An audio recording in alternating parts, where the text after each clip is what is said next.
Join me in the Pledge of Allegiance. Pledge allegiance to the flag of the United States of America and to the republic for which it stands, one nation, under God, indivisible, with liberty and justice for all.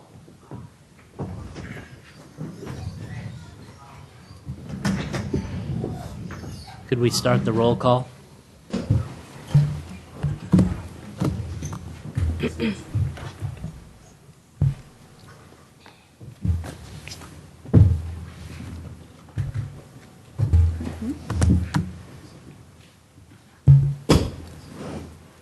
Commissioner Harper Pedersen. Present. Commissioner Corral. Present. Commissioner Silberman. Present. Commissioner Gutierrez. Present. And Chair Marsters. Present. The first item on the agenda is public comment. Public comment is limited to items not on the agenda. The Commission may briefly respond to statements made or questions posed as allowed by the Brown Act. However, the Commission's general policy is to refer items to staff for attention or have a matter placed on a future Commission agenda for a more comprehensive action or report. Is there anybody who would like to speak under public comment? Seeing none, we will move on to the first of our two public hearings tonight. The item is 191 Lemoore Drive. APN 051-161-100.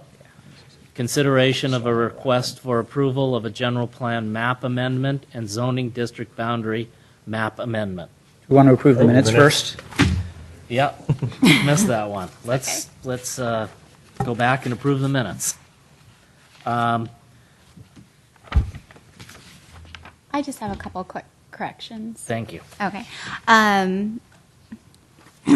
For the February 4th minutes, not really a big deal, but my last name is Pedersen with an E. So in these minutes, if we can change all the O's to E's, that would be great. Thanks. And then for the March 18th minutes on page 5, just looking quickly at my comments, I didn't actually ask staff to address the massing and building height and general plan consistency, though that would be great.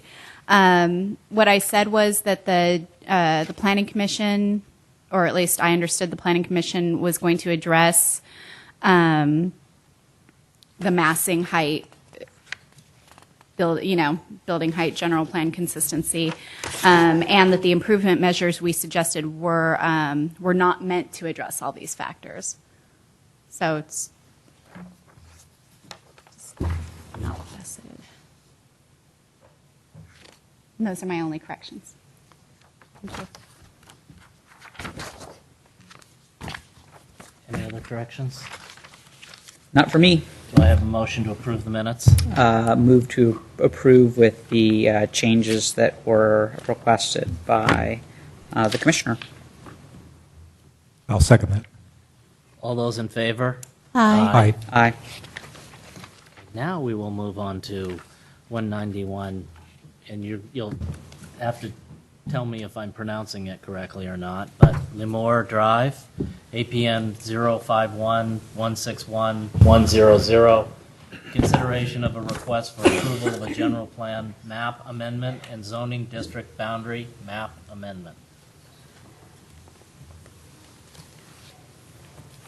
Good evening, Commissioners. Stephanie Bertolo Davis, Senior Planner. Tonight there's a consideration before you for a pre-zoning and annexation request at 191 Lemoore Drive, as well as an associated amendment to the city's general plan. So the site itself on the map here on the screen, outlined in the black dotted area, again, is located off of Lemoore Drive. 100% of all of the properties on Lemoore Drive currently are within the city of San Carlos. This is the only remaining parcel with a Lemoore address that's currently located in the County of San Mateo jurisdiction. The intent of the property owner's request to annex into the city beyond to simply clean up, if you will, the city boundary line. The primary intent is based off of past problems that the property owners and their family have experienced with emergency service attendance to their site and confusion of where that site actually is located.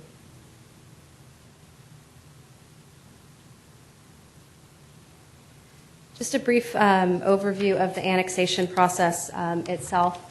Before an annexation can be considered by a city, it must be located in that city's sphere of influence, which indeed this parcel is for the city of San Carlos. The next step that a pre-zoning is required to go through, or annexation is required to go through in the city of San Carlos, is to amend both the city boundary line as well as the city's general plan map boundary line. This process is twofold. Requires 2 public hearings, the first by the Planning Commission, which is for consideration before you tonight for a review and a recommendation to the City Council, subsequent to such another public hearing by the City Council for formal action. Following City Council's consideration of the pre-zoning and general plan map amendment, the annexation request goes back to the City Council for another review for specifically the property tax exchange that occurs between, in this case, the County of San Mateo and the City of San Carlos. Following such, the property owners go through another public hearing with the San Mateo County Local Agency Formation Commission, or LAFCO. These are state-mandated agencies that address annexation-type requests such as this. The first request, again, general plan map amendment.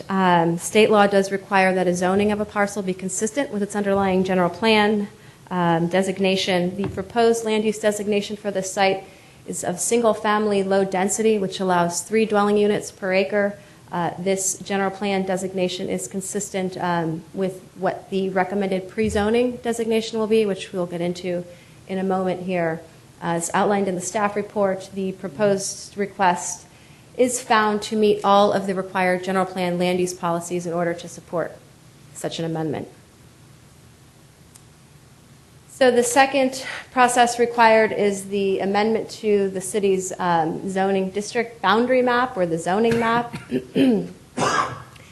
Similar to the general plan, these requests also require a findings analysis with their underlying regulations and policies, and as outlined in the staff report, this request is found to meet all of those. It is recommended that the proposed pre-zoning of this site be of an RS3, or single-family low density. This is actually a general plan policy that requires such, thus carrying forward that recommendation, versus that of an RS6, which would be the city's single-family zoning district.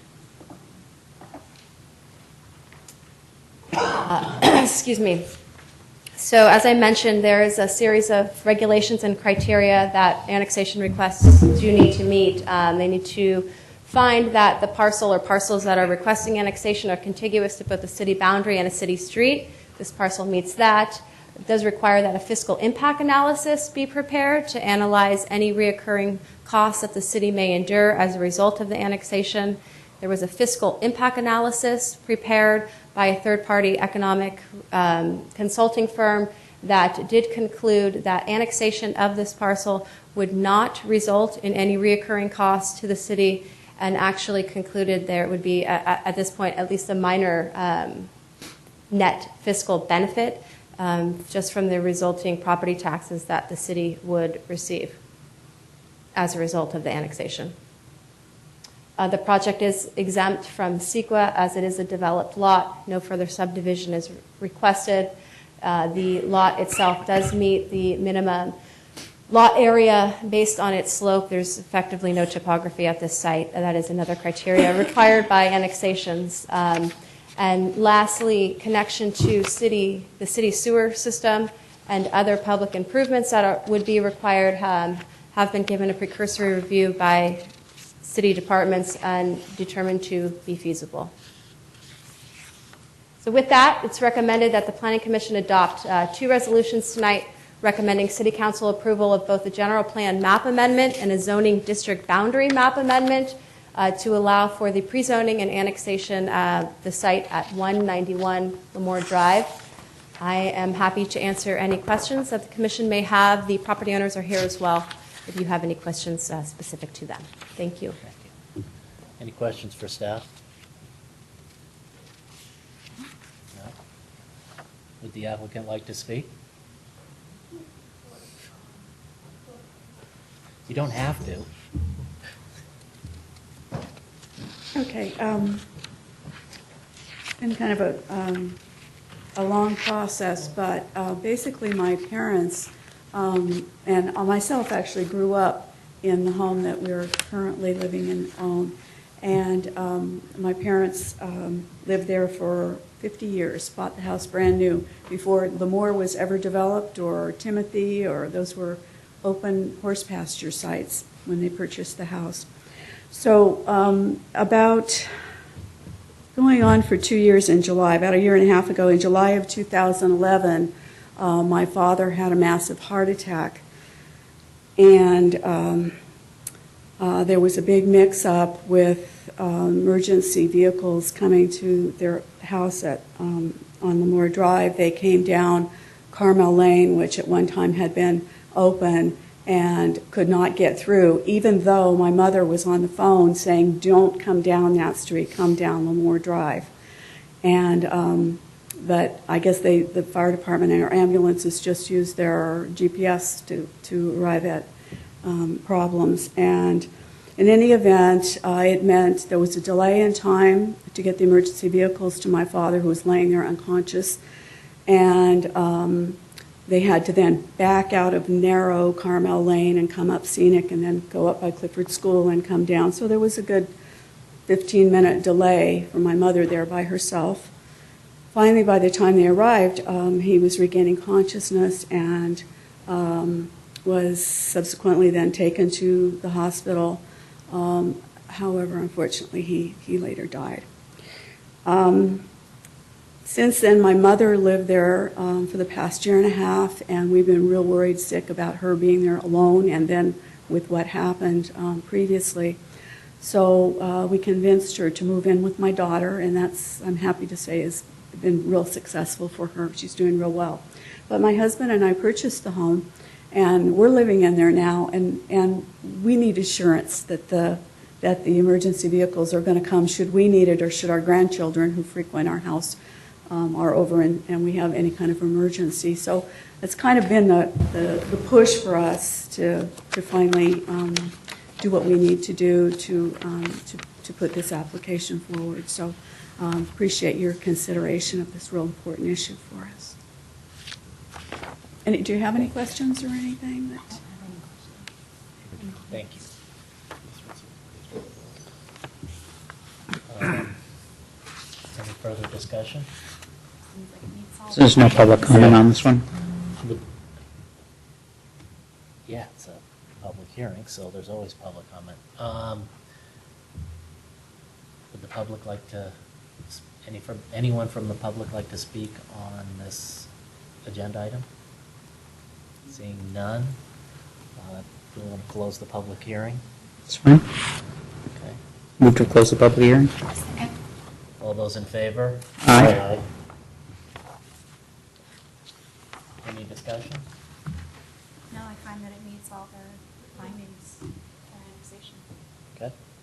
Would somebody like to make a motion?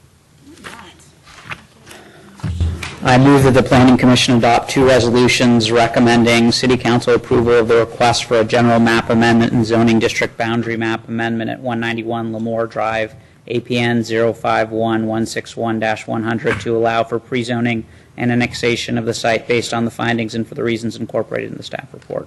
Second. All those in favor? Aye.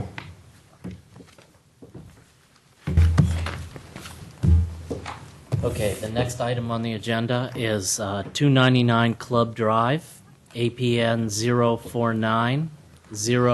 Oh, actually, I do want to say, is there a 10-day right of appeal for this?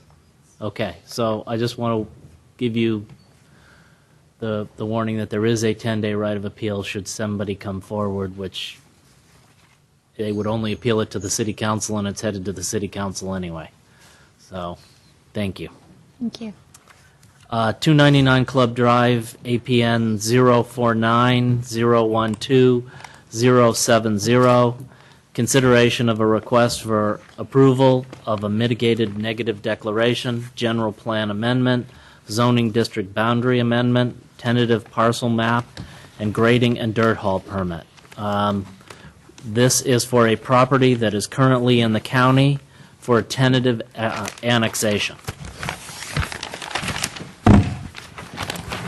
Good evening, Planning Commissioners. I'm Jill Lewis, and I will present to you the request for consideration of a mitigated negative declaration, general plan map, and zoning district boundary map amendments, tentative parcel map, and grading and dirt haul permit associated with the request for the annexation of 299 Club Drive. The property at 299 Club Drive measures approximately 6.38 acres in size and is currently located in unincorporated San Mateo County. And you can see the parcel is the highlighted yellow parcel up there. It is immediately adjacent to the city boundary and is contiguous to a city street. Contingent upon City Council and LAFCO approval of the annexation is the request to subdivide the property into 3 lots total, and the need for a grading and dirt haul permit for the creation of the new lots, the roadway extension to serve each of these lots, and associated retaining walls. An initial study, mitigated negative declaration, has been prepared pursuant to the California Environmental Quality Act by the firm Lamphere Gregory. So the request for a site to annex into the city is a multi-step process, as Stephanie had previously alerted you to. The first step is determining if the site is within the LAFCO-adopted sphere of influence. A sphere of influence is a map outlining the future boundary, organization, and service plans for the city, and this site is within the City of San Carlos sphere of influence. The next step is to amend the general plan map to give the site a general plan land use designation and to pre-zone the site to give it the future zoning district designation. These steps amend the city boundary line and are part of the request before you this evening. Subsequent to tonight's meeting, these same requests will go forward to the City Council for a final decision. Following such, the city and county will work together on the property tax exchange value, which is formally adopted by City Council resolution. The last step is the formal annexation hearing by LAFCO, and following approval, the annexation of the site into the city is completed. This annexation request is a bit different from the one you saw earlier this evening, since there is an environmental review component that must be considered in conjunction with the 299 Club project as a whole. First, you are asked to consider the initial study, mitigated negative declaration, or as I'll refer to it from here on, ISMND. You may make a recommendation to the City Council on the ISMND, although the 20-day public comment period required by SEQA runs through April 16th. You may also make recommendations to the City Council on the proposed general plan map and zoning map amendments. Finally, as the approving body for the tentative parcel map and the grading and dirt haul permit requests, you may approve these 2 entitlements contingent upon City Council and LAFCO approval of the proposed annexation. Every parcel is required to have a zoning district consistent with its underlying adopted general plan designation. Thus, in order to consider annexation, the site must have a general plan land use designation attached to it. It is recommended to amend the map boundary and designate this property as single-family, low density, with a maximum density of 3 dwelling units per acre. The site meets the intent of single-family, low-density use classification and is consistent with nearby city parcel designations. The general plan adopted Goal 4 and numerous land use policies pertaining to annexation have been outlined within the staff report. The proposed project is found to be consistent with all of the relevant annexation policies. The zoning ordinance update included adoption of a new ordinance pertaining to pre-zoning and annexation requests. Requests need to comply with both the required findings of the zoning district boundary map amendments as well as the criteria of the pre-zoning and annexation ordinance. This site is proposed to be pre-zoned to RS3, which is single-family low density, matching that 3 dwelling units per acre maximum density. This district is consistent with the underlying proposed general plan designation, consistent with the nearby zoning districts within the city, indicative of the surrounding land use pattern, and required by the zoning ordinance for properties with development potential of less than 5 lots. As required within Chapter 18.38 of the zoning ordinance pertaining to pre-zoning and annexation, the parcel at 299 Club Drive is contiguous to both the city boundary and city streets. A fiscal impact analysis has been prepared by RSG, an economic development and consulting firm, to evaluate recurring revenues and service costs that may be associated with the project. RSG's report shows that the existing service levels provided by police and fire are enough to cover the future development of the 3 total lots. There would even be a small fiscal benefit to the city from property taxes generated by the 3 parcels. Connection to city sewer, water, and storm drain lines would tie into the existing utilities running through Club Drive. So the environmental review discussion and proposal to further subdivide the property will follow. The applicant has submitted an application for a tentative parcel map to subdivide the property into 3 parcels for the future development of 2 additional single-family residences in addition to the existing single-family residence which would be maintained, with a proposed 3-car detached garage and anticipated second dwelling units above each detached garage that would serve the proposed single-family homes. The subdivision into 3 total lots divides the existing lot in the least impactful way possible based on early meetings with the fire marshal and building official and also with public works staff.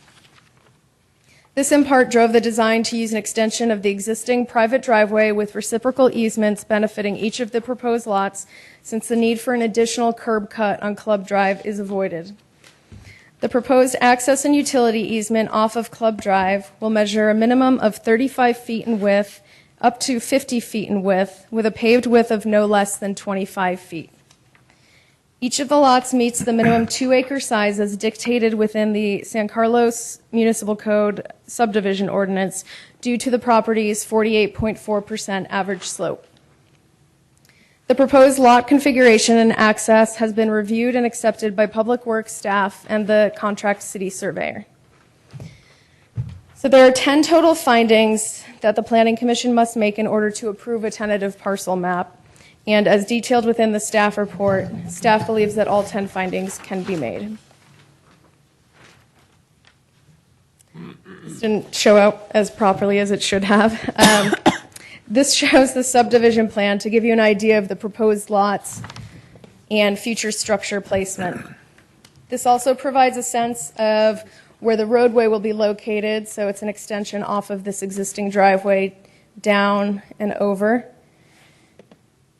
So roadway placement, lot configuration, and retaining wall placement. The project engineer envisions total grading for the lots to remove 4,000 cubic yards of earth and to fill 1,100 cubic yards. Grading for the roadway extension will remove 2,000 cubic yards of earth with 200 cubic yards of fill proposed. The retaining walls will involve removal of 1,200 cubic yards of earth and filling of 500 cubic yards. Planning Commission approval is required under the Municipal Code Chapter 12.8 when grading exceeds 1,000 cubic yards. Approximately 7,200 cubic yards of earth will be cut from the site, and 1,800 cubic yards of this earth will fill the site for a net export of 5,400 cubic yards. It is anticipated that each of the trucks will haul 13.5 cubic yards of earth for 400 one-way off-haul trips and 800 total round-trip truck trips. The proposed haul route from the site, which was recommended by the Public Works Department, is west on Club Drive, south on Crestview Drive, and west on Edgewood Road to Interstate 280. The anticipated fill location is Redwood Shores, or alternatively near Candlestick Park. Conditions have been added to the grading and dirt haul permit to ensure that dirt removal is done safely and in a controlled manner. Planning staff received one email regarding concerns over the impact of the trucks hauling dirt over the recently repaved Club Drive.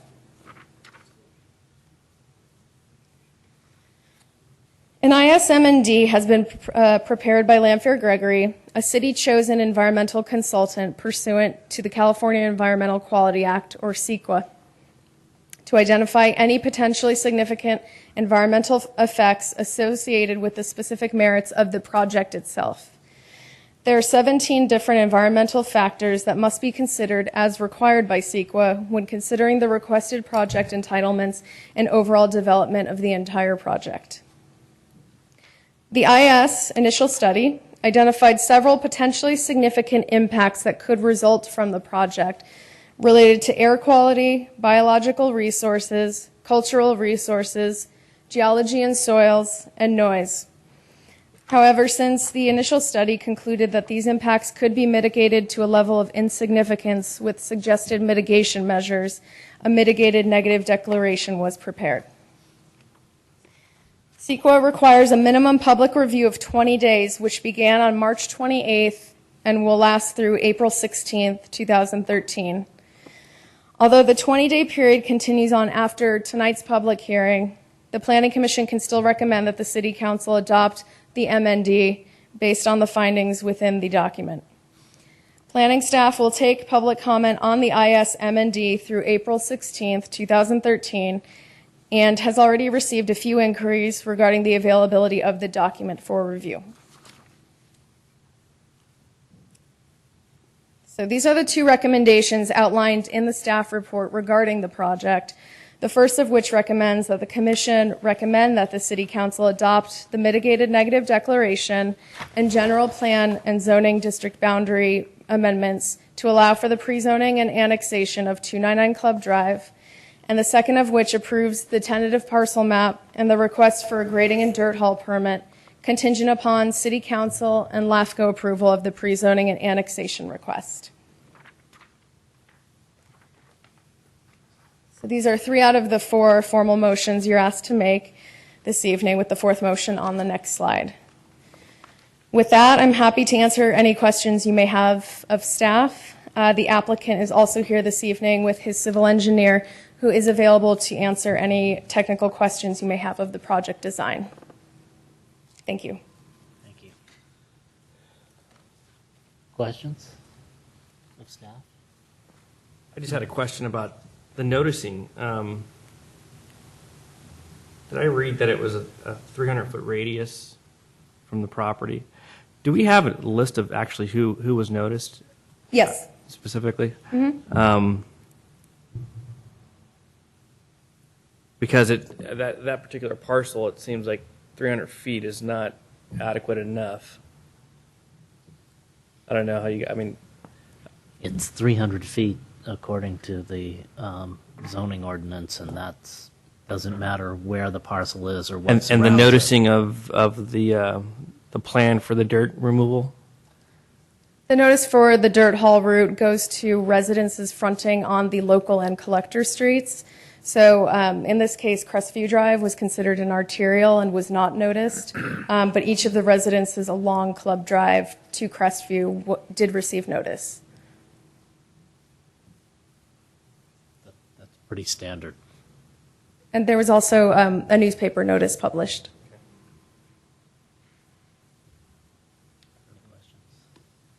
I don't have any questions at this time. Okay, thank you. Would the applicant like to make? You don't have to. Do you want to say something or? Thank you. I see at least one individual in the public who would like to make a comment. Please, do we have speaker forms? There are speaker forms on the back table there, so if you would please fill out the speaker form. You can do it afterwards, but just so staff has your name. You can step forward, fill it out afterwards. Thank you, Marjorie.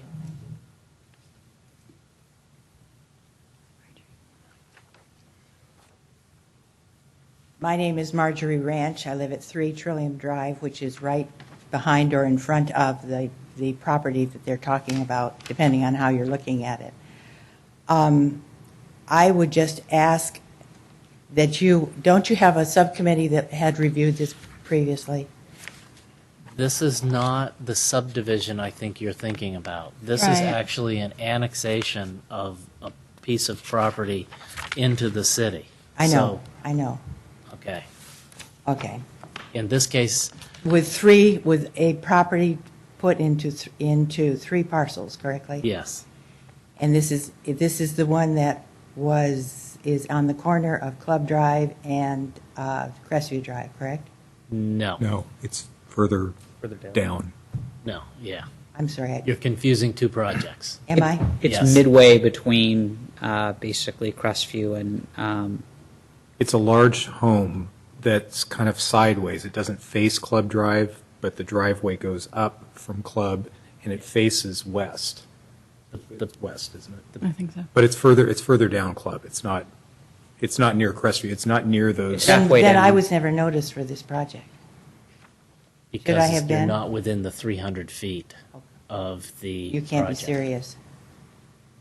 No. You're further up the You're- hill. You're much further up the hill, Are you sure? yes. Okay. Because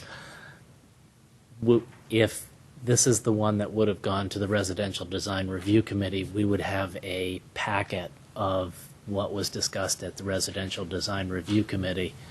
And Well, that's why I'm so startled, because I was at the residential committee. this Both is of them. not, this is not the Both of same our meetings. project. Okay. This is What- never. Then The my one you're apologies, thinking of- I should have spoken on something not on the agenda, because Okay. if I may do so now, would that be all right? Probably not. Let's wait until after the project, okay? And then if you want to stand up and talk under public comment, we'll go back to public comment. Let's Okay. let people who are here to speak on this project speak on it. Please. Make sure to fill out a speaker's form for. I'll gladly do that after the session, but Thank you. thank you, Commission, for giving me an opportunity to speak to you folks. I happen to be an abutter. I'm a homeowner at 4 Poppy Lane, which is adjacent to the site of interest. I have a couple of prepared comments I'd like to make, but to provide some credence, if not credibility, to my comments, I would like to say first that my background is I have a bachelor's degree in chemical engineering. I also have a master's degree in real estate development from MIT, and I was a practicing real estate developer for 20 years in Palo Alto. The part of this project that, quite frankly, is mind-boggling is the excavation plan. When I was the developer of 925 Page Mill Road in Palo Alto, that is now occupied as the headquarters site for Genenco International, you might recall from the 70s and 80s that that site was the Kodalex film processing site. Due to the history of that site, before we were allowed to do any construction on that site, industrial development this was, we had to excavate and remove 1,000 truckloads of existing infill on that site, a roughly similar quantity that sounds like that is being proposed for 299 Club. As the person responsible for that project, I want to begin to try and explain to people the enormity of that kind of project. I'll get into some specific questions in a minute, but 800 truckloads, as an 800 truckload type project compared to my experience on a 10-acre site on a very professionally laid out system covering a much larger area. That amount of truck traffic is a major, major undertaking. Some of the points to take into consideration based upon my professional experience. The ingress and egress alone on this very compact site, the turning radiuses off and on of Club Drive, I have no idea how anyone is going to get one 13.5 cubic yard truck onto that site, never mind a caravan of, I don't know how many trucks per day the developer has in mind, but again, looking at the project I did in Palo Alto, where our goal on a 10-acre site, a square flat site, was 10 trucks per day. I don't know what the duration of this trucking caravan is anticipated to be, but it certainly is measured in months in terms of the practical aspects of just ingress and egress, without thinking about the fact that during the school year, that is a major thoroughfare for students coming to and from Carmel High School. There is the issue of, given the magnitude and duration of this massive earth excavation project, what are the hours of operation and days per week that are proposed to be used? Of course, impact on the neighborhood being of key concern. In the case of my Palo Alto project, that was very tightly regulated. There was no trucking allowed on weekends, and during the work week, it was basically an 8 to 5 operation. What's going on this site that wasn't present on the Palo Alto site was the fact that you got steep inclines everywhere. As I say, you've got a single point of ingress and egress, and you also have substantial pedestrian and residential vehicle traffic up and down Club Drive as people are taking their children to and from either Carlmont or the middle school. There's been one comment made already about the recent repair of Club Drive. I heard a number of $700,000 as to the amount of money that was spent on Club Drive. I'm a chemical engineer, not a civil engineer. I don't know what plans there are for restoration of the roadway after this caravanning marathon is complete. But the damage to the roadway, again, based upon my experience, Page Mill Road and Palo Alto, will be substantial. That type of road is not designed for industrial levels of traffic, 13 cubic yards apiece, weeks in and weeks out.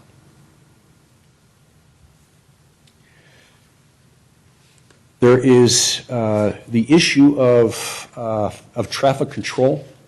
That, in my mind, the recent repaving project by the San Carlos contractor that was selected for Club Drive, very, very successful project, very professionally done. But when you compare the magnitude of that relatively simple project to what's being proposed for Club Drive, it's orders of magnitude more complex.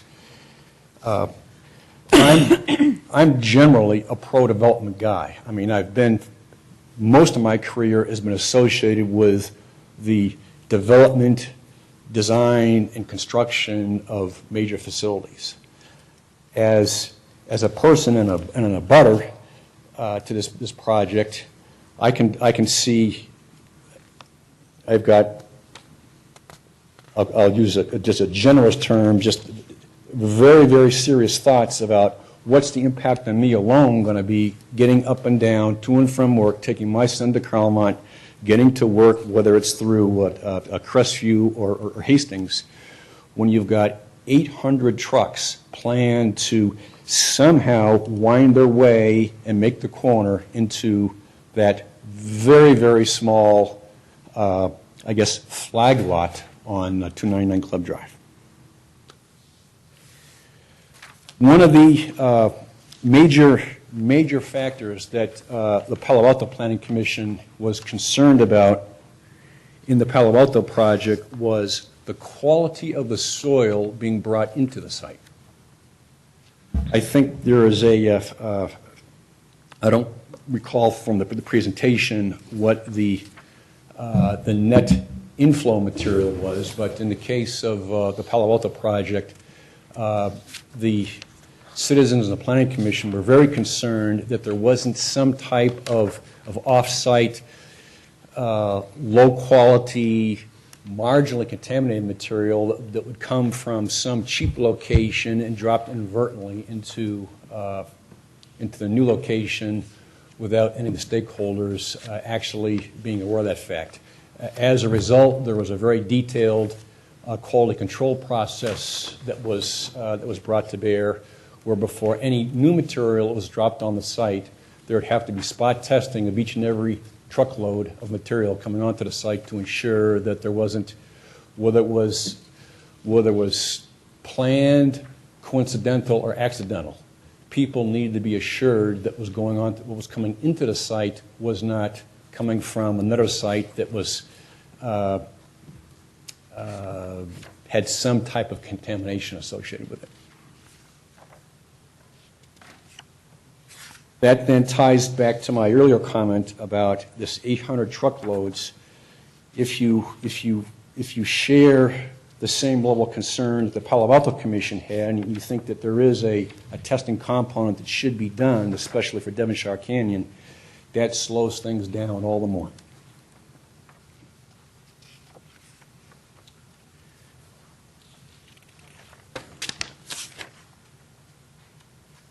My last comment is a bit more personal, and that's that I had written an email to Mr. Stafford and had responded to his request to meet with any abutters that had concern about the project.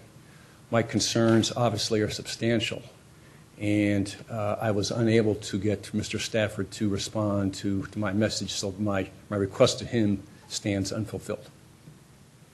That's the extent of my comments. Thank you very much for listening. My name is Franklin Rice, and again, my address is 4 Poppy Lane, and I've lived there a little over 5 years. Thank you very much. Thank you.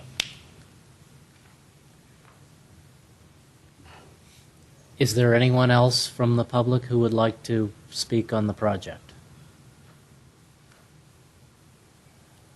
Could we have the developer address some of these concerns?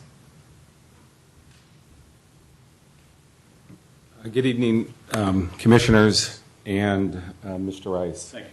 Thank you. First, I'd like to just say at the onset that I share the concerns that are articulated here tonight. In a very preemptive, proactive, collaborative way, we engaged Pacific Biology as our first step in determining a sensitive location for 2 homes. I think, we all know that land can hold a lot more than the 2, but the fact of the matter is, when you want to fit in environmentally, you do what's right. So we reduced the footprint to 2 homes. Consistent with the housing plan, we included in-law units, recognizing the intergenerational of many households. And this preemptive engagement of Pacific Biology was done. My background is as an environmentalist. I'm somewhat of an expert on habitat restoration. I started out, before I got uneducated, I was a gardener. So this is something that is part of my genetic code. And it helped really guide the location that was consistent with the general plan and the zoning for that area. In addition to which, I appreciate sometimes a lack of communication fills the air, but there'll be no soil imported into this location. In addition to which, I'm very sensitive. My daughter's in 2nd grade, and I'm sensitive to traffic mitigation and calming measures, and I think you guys can give us some good guidance with respect to that. But there's 400 truckloads is the absolute max that we see going out. And, I always tell people it's one thing to recycle, but I really look at life where you pre-cycle. Before you engage something, you look at how to reduce your carbon footprint. And so, Franklin, I apologize that for whatever reason you weren't able to give you my card right now. My office is on Laurel, and I've been up there over 100 times, and everyone I've spoken to has been very supportive. And I thought, just from a technical point of view, it might help if the civil engineer, Joseph, is here, and he could speak to some of the specifics of what we're doing, and we're certainly open to the Commission's recommendations. because we're sensitive to traffic, and so there's some reasonable restrictions that are already in place. So, Justin, if you want to. Before you go, I thought I read in here that there was going to be some fill. That's what I thought. And you're saying there's not going to be any fill? I think Joseph can address that in a technical way, but this is a project that's going to be hauling off, not importing in. So he can maybe speak to that now. 1,800 cubic yards of fill and say, I think it's 5,400 cubic yards. Taking some, Good evening. My name is Yosef Muradzadeh. I'm a civil engineer. First of all, I want to say that is only 400 cubic yards. I think the lady mentioned 800 means 800 traffic, 400 go and come back for the trucks. That is only 400 load of trucks. And how many trucks per day and how many? Well, Excuse me, please address the commission. Yeah, sorry. I will just explain that. Thank So it's because it's 5,400 is 400. We have excavation and we have fill. We have 7,200 cubic yard of excavation, but there are 2,400 cubic of fill. Because the soil material is good, they're going to use the 2,400. So the net is going to be 5,400 that is going to be exported, that they have to remove. And if you assume 13 cubic yard per truck, it's 400 trucks. And usually, I just finished the project, we had for this UCSF, University of San Francisco, and they had about 4,800 cubic yard of dirt. They removed all of them in UCSF in San Francisco in 10 days. But of course, in this project, you don't need to move all of them in 10 days. I mean, it depends on how they do the excavation. You could make it 40 days, 50 days, 60 days. You could have 5 trucks a day or 10 trucks a day. So it's not as bad as you think that every 10 minutes it's going to be a truck coming or going. Maybe every 1 hour or 2 hours you see a truck comes and takes the load and takes it out. And also I want to mention that this is based on the worst condition. The calculation is based on the 10-feet contours. And if you use a 3-feet contour, we may be able to use more dirt on site, and that 5,400 could be reduced. So it may be even less than the 5,400 or 400 trucks, I mean. So basically, are you saying no fill is being brought in? There is not going to be material coming in, because most of this excavation is for making the road and excavation for the 6-feet retaining walls. So you're basically going to be reusing what you excavate? Right. Excavate, Yeah. is that Some what of you're those saying? materials are going to be used, yeah. The only material which is going to come in is for the paving of the roads, asphalt or other things. But you don't need any dirt or any contaminated or any dirt to import. You don't need that dirt. You have too much dirt already. Makes sense. in the plan, it says that a sign is going to be posted for the excavation hours, and the comings and goings of the vehicles. Do you know what that schedule is? No, maybe you have this schedule, but I think it's going to be 5 days a week. Definitely there's not going to be on the weekends, because I did a lot of projects in the city of San Carlos, and usually the work is between 8 to 5 and no weekends. The environmental review says there's going to be a traffic management plan that's going to be approved by the city, and I was going to ask the staff about that. I was also going to ask the staff about that. Yeah. I just figured, since Mr. Rice had that concern as far as the hours. But So it you're depends saying on what the city would require, but usually it's between 8 to 4, 8 to 5. You're limited in the times you can actually do construction. right, So- but I wanted to know what the plan was Can't if start they before weren't 8. going to do does it make sense to follow this 8 to 5 rule with this project? Sure, it makes sense. Because the contracts usually work between 8 to 5 anyway. They have to get overtime if they go beyond 5. And usually I know that most of the public work, even for the public, for the city, you would not allow anything beyond 5. So for the private, would be the same way to 8 to 5. My concern is more the morning hours. The morning hours. Because it seems like, because I realize the route is you're going to be going up and back through Crestview, and you're not going to be going up and down all the length of Club Drive, but still, if that can be I'm sure you could do that because like some projects for the Caltran I've done, the Caltran would limit the work between 9 to 3. So the city could limit the time of, if you think you're concerned about the schools or other things, you could direct it what time you want. Is that your concern, really, the schools? Right. Okay. Well, just, and the commuters and everything, I mean, that's a Yeah. major artery. You know, one way is just limited from 9 to 4 or 9 to 3. I mean, that's the other way of, like Caltran. Okay. And I believe that plan is actually approved by staff, the dirt hauling, the hours. That's correct. It's my understanding, and Jill, correct me if I'm wrong, that during the time the applicant would be getting their required permits from building, they're required to submit that traffic management plan, and it's subject to approval by the Public Works Director. And in your packet, under the grading and dirt haul certificate, we could add that condition into their certificate because that is your purview to do so. Okay. Thank you.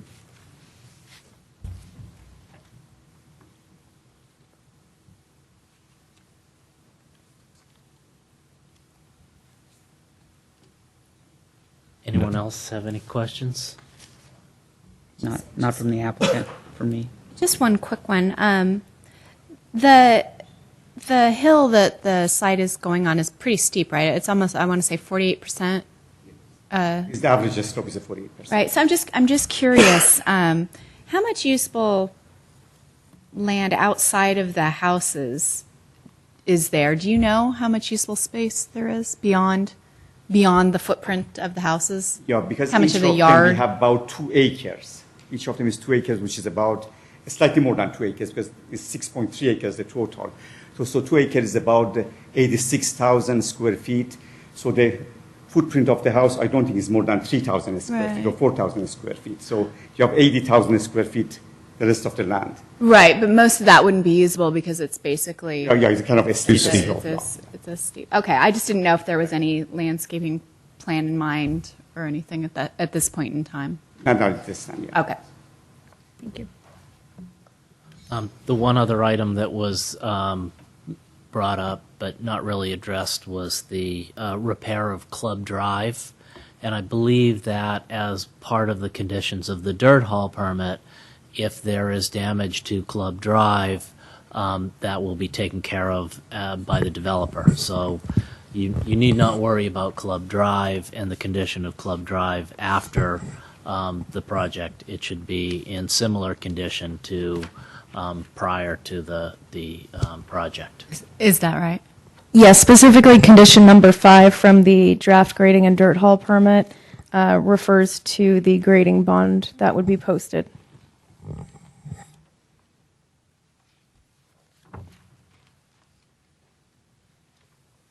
So if the hauling period was limited from 9:30 to 2:30, would that be prohibitive? Well, that would slow. It depends on how the contractor is going to work, of course, because the most excavation are for the road, and they're going to build the retaining walls. It depends on how the contractor is going to schedule his work. But if there is something that is, I don't think would depends on the contract. I mean, maybe you could respond to that. How much? 9:30 seems a little restrictive to me. Well, I'm just thinking school and commuting, but I'm just asking them whether that would be prohibitive. Yeah. Yeah, I appreciate that concern, and we're open to reasonable commercial recommendations. If it was maybe 9 to 4 or 9 to 3:30, I've walked that hill so many times since I've been involved with this project for 13 months that if you stood down at the corner of Club where people cut through from Carmont, that's where most of the traffic that I've seen and experienced. But we're open to suggestions as to closing the gap a little bit so that we're obviously not thinking that trucks should go out at 8 o'clock or be there at 4:35, but maybe it could be 8:45 to 3:45 or something with some parameters to address your concern, which I appreciate. Which I guess this would be a question for staff then. Is that something that is normally considered when an applicant puts forth a dirt haul traffic plan? I know it has been a concern with previous projects, and we have conditioned a project to limit the hours further than what the ordinance would require. Okay, thank you. We'll have that discussion when we. Yeah. Would you You want to come back up? come back up? Any more question from me? I don't think so. Not at for the me. moment. Thank you. I had a question for the engineer. Okay. Actually, two things. Just to Ask the note, question of the commission. Yes, and then yes. He'll address it for the moment. just to note that Crelmont starts at 9 o'clock on Wednesdays, so 4 days a week it starts at 8. That 1 day per week, at least for the current fiscal year, student year, they start at 9.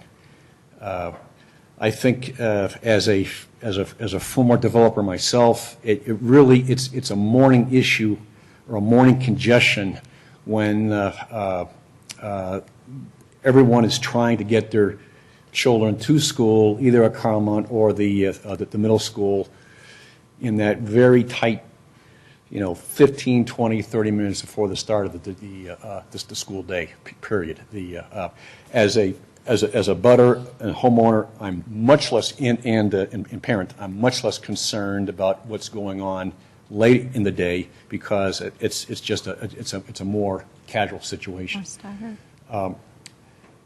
I would like to request that the commission ask the engineer to display the site map and show us all how a 13 cubic yard vehicle is going to enter and exit the property without driving across the street onto the front lawn of, I forget the number of the house across the street, but again, I'm speaking from personal experience in this big project I did, 15 years ago. And these big trucks with 13 cubic yards of material, at a minimum, Club Drive is going to be blocked as they're trying to either back in to get access or to back out and get turned around to head back up the hill. And just from what I saw briefly with the site plan, I'm asking the commission to verify that the assumption that a 13 cubic yard sized vehicle is even physically compatible with the existing space constraints. Okay, thank you.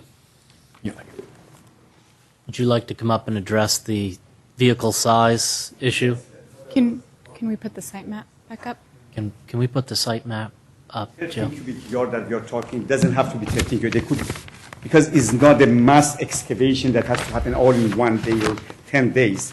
They're mainly excavating for their retaining walls and for the later on for the location of the houses.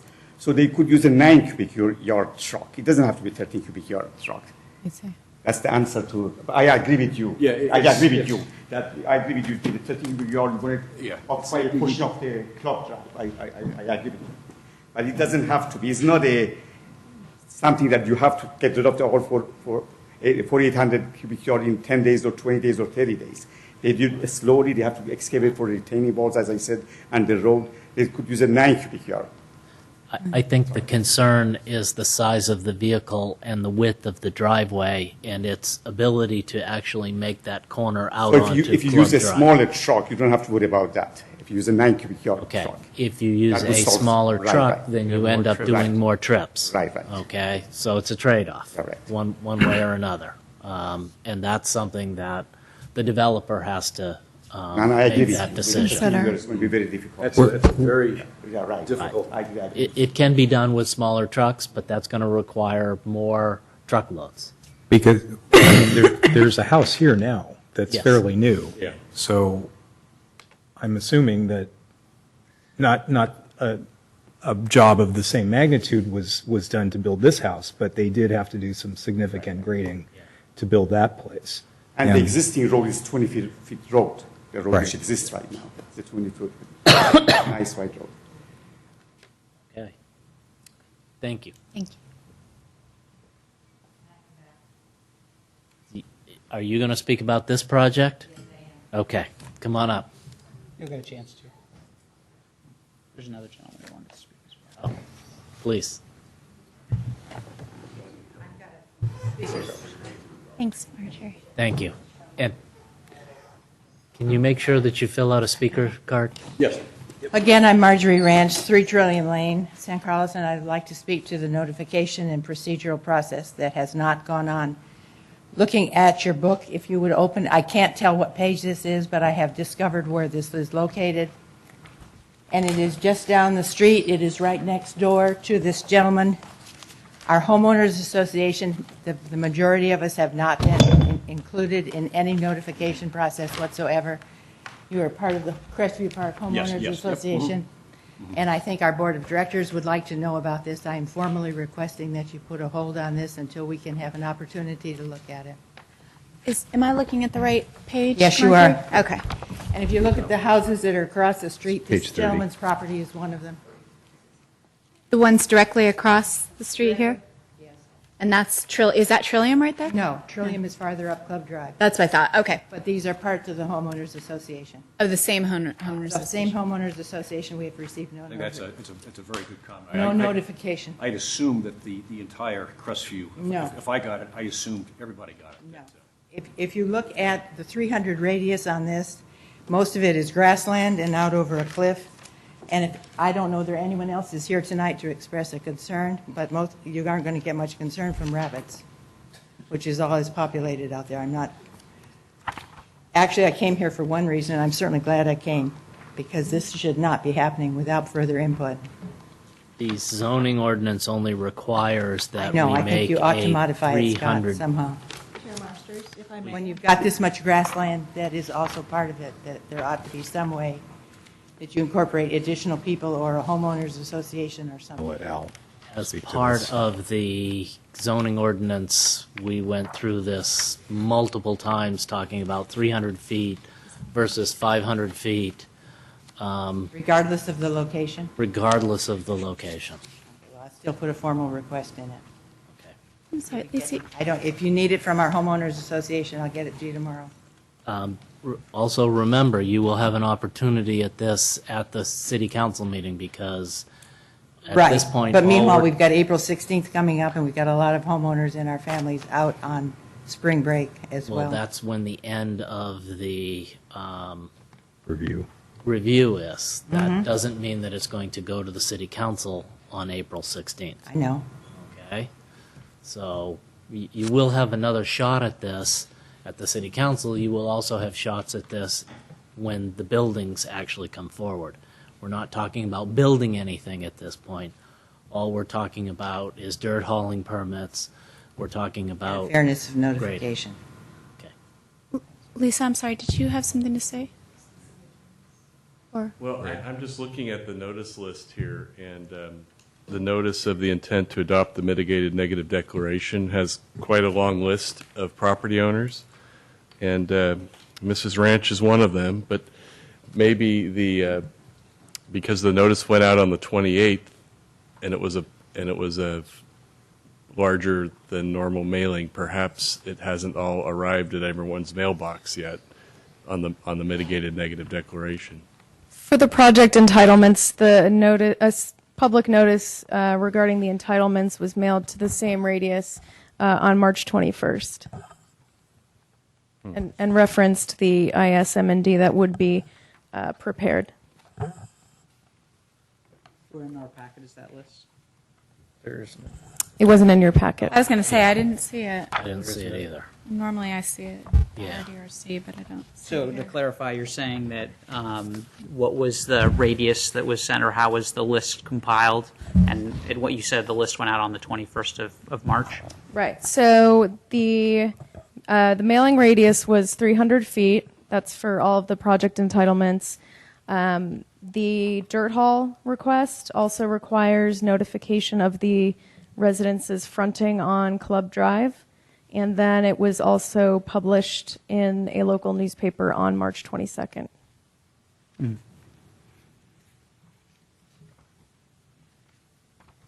Please.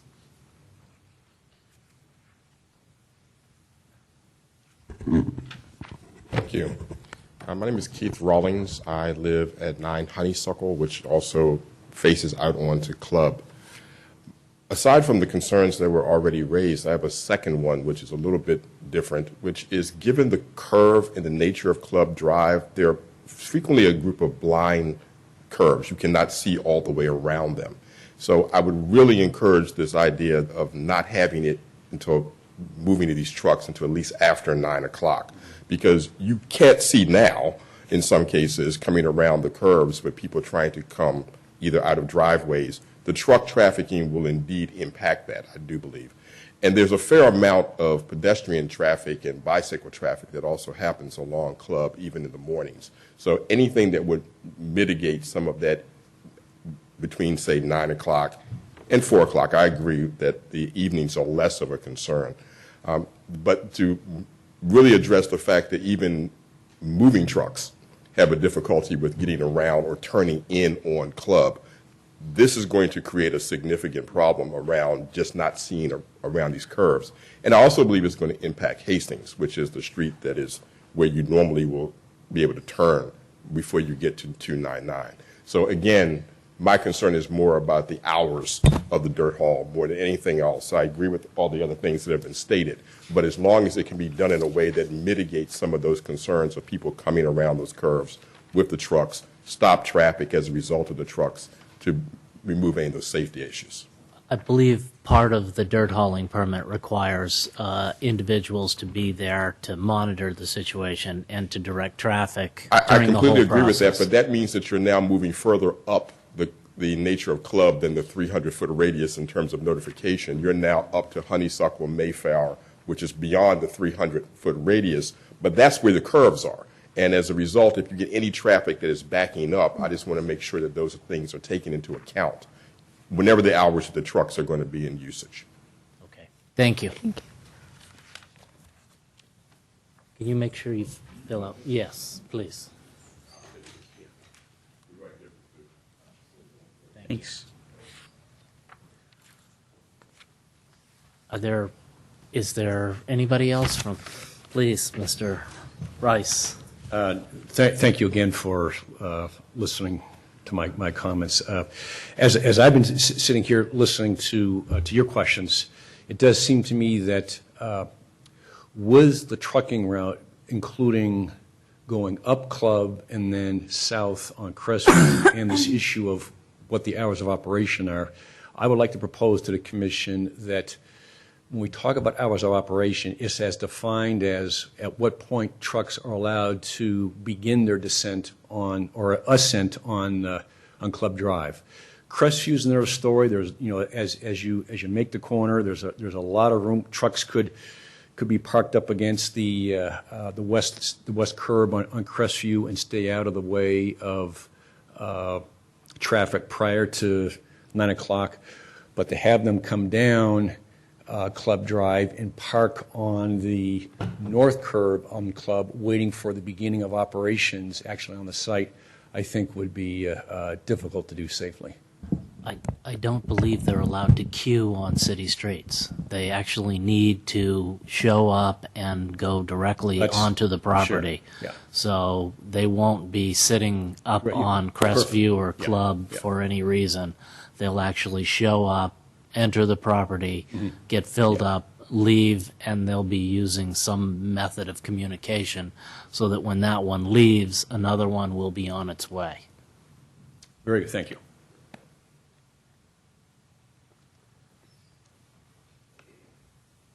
Any other questions? Do I have a motion to close the public hearing? I move that we close public hearing. Second. All those in favor? Aye. Who wants to start? Sorry. Somebody who's not coughing. I mean, I do think that we do need to have a limitation on when trucks are on Club. I mean, it makes sense. It sounds like there's something of a consensus that it be something like, I don't know, no trucks on Club before 9 or after 4. Seems reasonable to me. So I think that's what I would propose as a limitation on the timing of the trucking. But I don't otherwise have any comments on the project. What do we do about Wednesday when Karl Mart starts at 9 o'clock? Well, I think that was the issue with 9 is that it starts at 9. So as long as they're not on the, as long as they're not on the street before 9, everyone except who's not tardy is already going to be at school. And They'll just be tardier. And they'll just blame the hey, trucks you know on what? Club If you're not Drive. in school in time, you can't complain. Sorry. Okay. Do we have any concerns about the notice? I do. That's why I brought it up. Go ahead. I mean, I think because of the dirt hauling plan is going up Club south to Crestview, I would think that we should have probably noticed more of the Club Crestview. I know it's not required. However, we're routing dirt 400 loads in that direction. But everybody along Club who fronts Club was noticed. Who fronts Club? Who fronts Club. I know, but it doesn't necessarily only affect Club, really, right? It's a main. I mean, I remember the paving project. That was, I mean, you had quite a bit of traffic because it's a one lane, and they were closing down that one lane to direct the traffic. It was quite a mess. So because it's a one way and we're routing it up to Crestview, I just think that there should have been a little more noticing. It's just my opinion. I know it's not required, but. I have to admit, as a planning commissioner who approved the zoning revise, so I take full responsibility of it. I have to admit that at the time, I thought the notice radius that we had discussed was adequate until. This parcel. Well, no, maybe until the parcel very close to me personally went through some design review, and it occurred to me later on, because that also affects a hill, how much more properties that have inclines and hills and therefore have dirt hauling or surveying issues can affect people beyond the radius. And like I said, I just say that publicly because I was a part of the commission that approved it. I thought it was adequate at the time. We had discussed it, and admittedly, now I see some challenges with the limited notification that we had proposed. Well, I think the 300-foot radius in an area like White Oaks is more than adequate. Quite a but bit, when you're yeah. dealing with parcels this large, not to mention that adjacent parcels are also large and the whole area is spread out, how many people should there be a minimum number of people that are noticed? Or And that's probably I don't know if this is even the appropriate place to. Probably is not the appropriate place to discuss this. My feeling is that this is a topic for a Right. future agenda. It would be unfair to this particular applicant for us to suddenly, in the middle of his project, change the guidelines that we use in order to make determination of who gets noticed. But I do think that it's something that I think it sounds like a majority of us would like to see come back, at least for discussion. So, moving beyond that, is there? And I would just like to add, because I know there's interest in this, Jill mentioned that the noticing for this project involved over 200 individual addresses that received the notice. Thank you. Okay. Do we want to take? Through the chair, can I just clarify that comment? Yes. The code actually requires the notice to be mailed out. It doesn't require it to be received by the people. Fair enough. And the addresses that we get, just for the record, because there's been a lot of questions, is we get the address information from the county public records. That's the address list that we always use. And staff measures from the edge of the property line, not at a point in the middle, but everything within 300 feet of the edge of the property line is where the notice area is. And then on the dirt haul, it's the properties fronting the portion of the dirt haul route that is on ordinary streets, not arterials. factors on it. And was this a unique situation as far as when the notice was mailed, or is it just? Well, is there- it was only, I don't know if it's not unique, but there was a notice of two notices went out. One was related to the mitigated negative deck, which is the one that indicates in the staff report it was mailed out on the 28th. There was an earlier notice for the dirt hall and the other entitlements that went out on the 21st. So, and I looked at the list. It does include the Crestview Park Homeowners Association, but a member of the public told me that the address is wrong.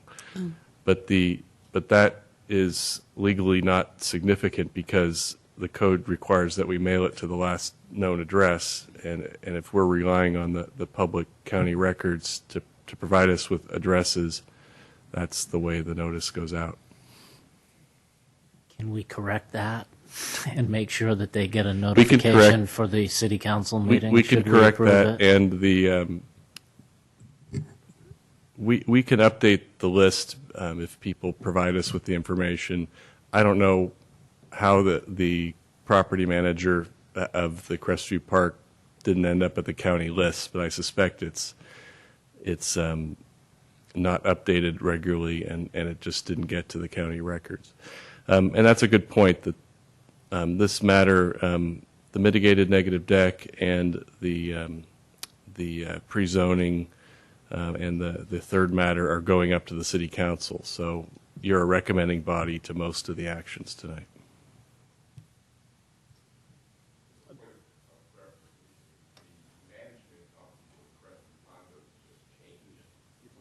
Part of your problem may be that you are having an ongoing management, an incoming management. Okay. We'll deal with that. Well, they're on the list because they're a property owner within 300 feet by virtue of owning the common area of the development. So I'm sure we can get that addressed so that it won't happen again. Okay. I have no other. Anybody have any more discussion of anything? Okay, would somebody like to try and start with one of the four motions here? Let me get to my motion page so I can see it And I closely. believe we have a condition under the dirt hall permit that we want Which to is the change. fourth motion. Which is the fourth motion.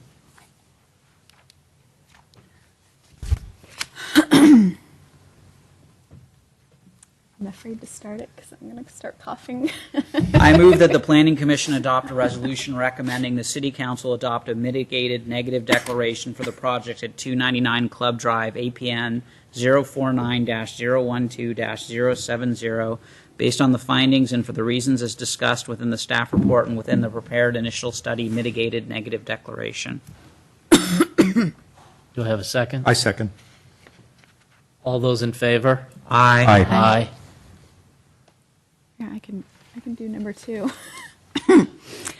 I move that the Planning Commission adopt a resolution recommending the City Council adopt a general plan amendment for the property located at 299 Club Drive, APN number 049-012-070, to a land use designation of single-family low density, 3 dwelling units per acre, based on the findings and for the reasons as discussed within the staff report. Second. All those in favor? Aye. Take number 3. Sure. I move that the Planning Commission adopt a resolution recommending the City Council adopt a zoning district boundary map amendment for the property located at 299 Club Drive, APN 049-012-070, to allow the pre-zoning of the property to an RS3 single-family low density based on the findings and for the reasons as discussed within the staff report. Second.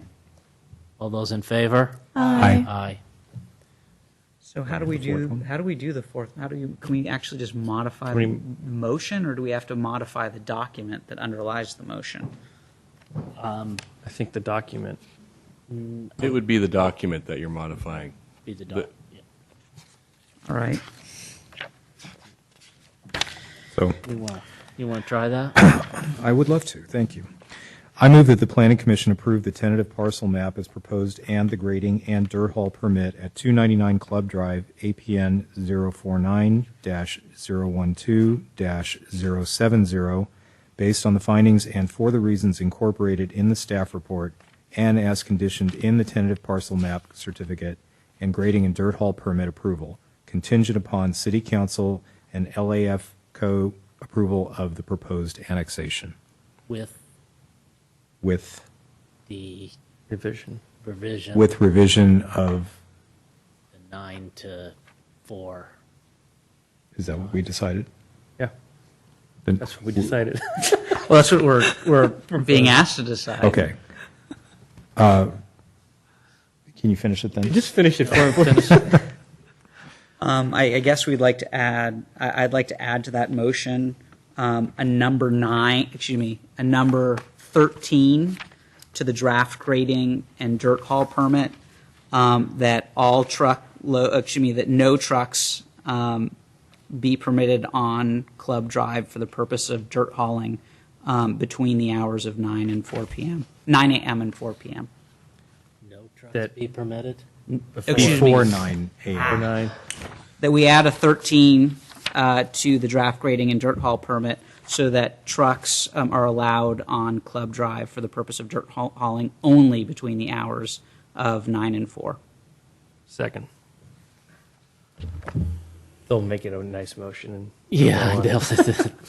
Can I just clarify, maybe I'm being a stickler, but I just want to Probably make sure. are. No. Trucks is a pretty broad term, so, Trucks for the purpose of dirt hauling. Yeah. Limited trucks for the purpose of dirt Vehicles. yeah, but there's a specific type of truck that's going to be hauling the loads out of the site. And maybe I'm being a stickler, like I said, but trucks, there are probably going to be a lot of different types of trucks that could arguably be involved in dirt hauling, like the people who drive there to supervise the dirt haulers that aren't in the dirt hauling trucks themselves. So would you recommend trucks I'm whose just saying sole purpose is removing soil the trucks from that are hauling the loads off-site is what I'm trying to get at.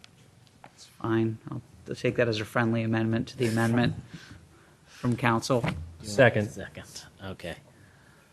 All those in favor? Aye. That was like a group motion there. Group effort. Can you just add, you know what we mean? Yeah. I'm sure staff will clean that up too. I'm sure they will. There is a 10-day right of appeal. You would be appealing it to the city council, which is where it's going anyway. So, but just be aware there is a 10-day right of appeal. Moving on in the agenda. Marjorie, would you like to speak under public comment about something else? No. Okay. Reports, correspondence, and general information. Report on recent city council actions. None? Okay. Planning Commission comments or reports? I have nothing. I have nothing. I have nothing. Nothing. I have two items. Of course you do. The first is a question for staff, and that is, are we still planning a site visit for the Transit Village project at some point? Well, that was an interest that I had was to get the commission out there and the city council, and it was sort of tabled as a result of the study session for a while. But I mean, that was my initial intent, is to get the planning commission out there. I think there may be more interest at the planning commission level at this time. So if you're still interested, I'm still interested in doing that. What we do know is that the developers taking the comments that they heard at the March 18th meeting, and they will be, most likely will see an adjustment to the plan itself. And we talked about that a little bit at the study session. So I think what you're going to see is a different configuration when it comes back. So it would probably be best to, if you were going to do a site visit, is to wait until the new drawings come in so you can see it with that in mind. So if there, again, if there's interest, I think it would be a good idea. I think that would be a great idea Very once interested. the Okay. project is Great. the plans come forward. Okay. And the second comment is just a comment that if we go back and potentially look at the noticing around 300 or 500 feet for the zoning ordinance, another thing that I've seen as I've subbed in the RDRC, and I noticed it before, was it seems like landscaping is really something that has been used to address sort of visual impacts or line of sight between windows. And I wonder if we want to begin to sort of codify that somehow and make the life of the RDRC members a little bit easier. And I sort of have a personal interest in this because I now have a house that's going up really close to me, and the windows of their second floor now look into my house, and there was never anything put in for landscaping in their yard, and so I'm now in the situation of having to put landscaping in my yard or in an intervening yard, and I wonder if we should have that conversation because the same thing happened to another house nearby that I know of, and so I'd just like to have that discussion at some point concerning properties and lines of sight and whether bathroom windows should actually be glazed or not. Why wouldn't I you don't want want to know them the reason why glazed? you might. You know what? Some people dislike me. Yeah. You know. So I just, Don't judge us. I think that when we go, it may be time to just look glaze it. again at the zoning ordinance and see if there's some changes that might be required or requested. On that note, I am generally surprised when somebody doesn't come to the RDRC with a landscaping plan. So Yeah. I find it does help the process on the RDRC side much more if they do come with one. Yeah. For what that's worth. Okay, correspondence. I will say, I'll just jump in here for a second, and I will say that there are a number of different cleanup items that have been, that staff has been gathering since the zoning ordinance was adopted. And certainly, you know, we can take a look at what's already there with respect to trying to address, you know, some of these issues concerning, you know, buffers and setbacks and, you know, those types of development standards. Yeah, I've seen some zoning ordinances actually do put window glazing requirements in there, but probably very few, probably more like design guidelines. But we can take a look at that. Okay. Correspondence. Mr. Chairman, if we could go back for one moment, I just remembered something that I would like to share with the commission. Yes, Is that please. okay? At the last city council meeting, we put forward an urgency ordinance for the general commercial industrial zone. You may or may not be aware of that, but it was sort of an urgent situation where we had a proposal. There's a property owner selling two very large properties at the landmark site at Holly and Industrial, and the city's been interested in, from an economic development standpoint, in developing that into a hotel office site for many, many years. And the proposal came through, and it was discovered that you could build a very large fitness center, which is almost like a nonprofit organization in that it doesn't generate any revenues for the city. It would property taxes, but not the kind of things that we're looking for in terms of, you know, transit occupancy taxes and hotel rooms and conference center and that kind of thing.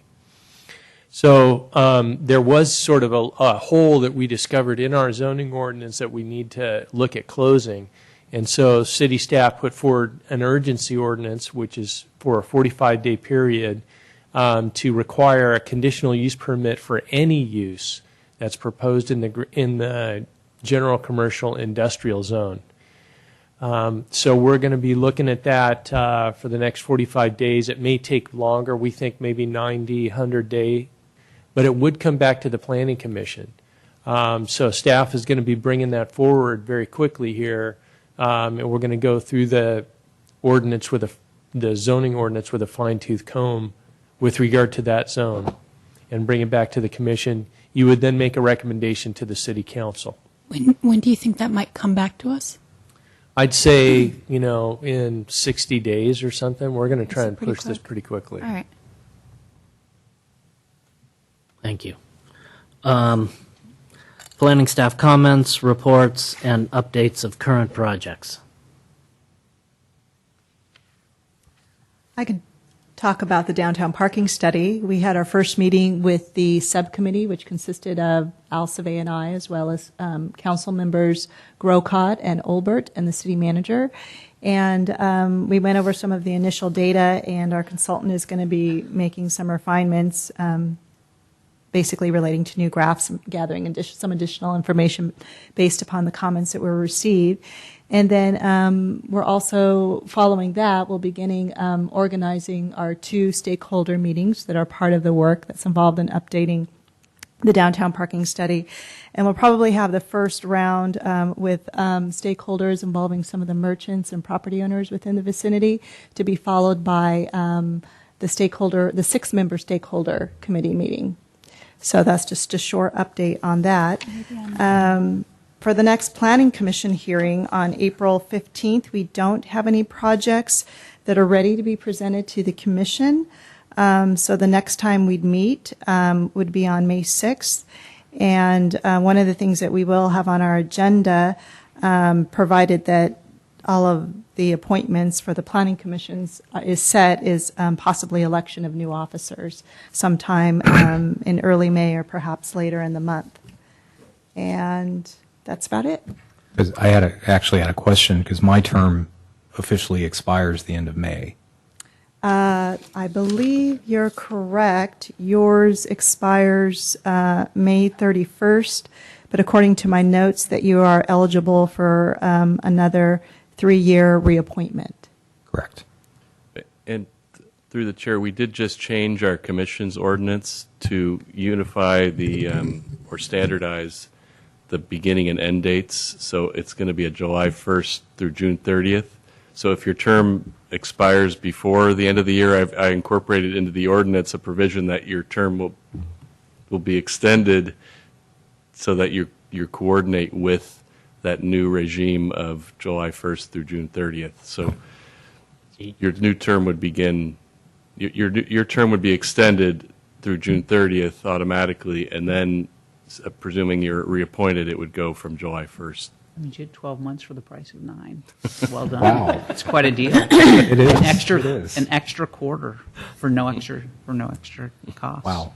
Yeah, no, and you don't get any extra pay for doing that. I don't. He does. He actually gets a quarter more. I demand double. Yeah.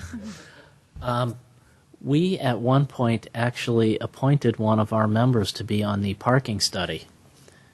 And so I just want to make sure that Angela is actually included in the parking study. We were asked by planning director to appoint somebody from our commission to be involved in that. I'm not sure at what point that's appropriate, but it is something that we've all kind of been waiting for.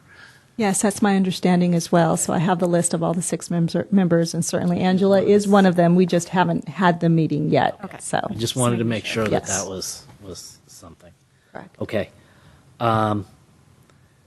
Anything further?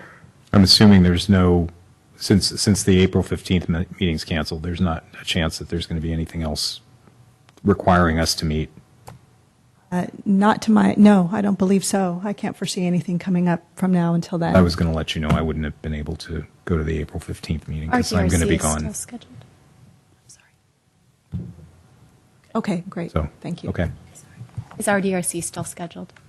RDRC, it looks like we'll probably have one project. We'll get confirmation of that probably within the next few days, but it looks like we may have one project coming forward.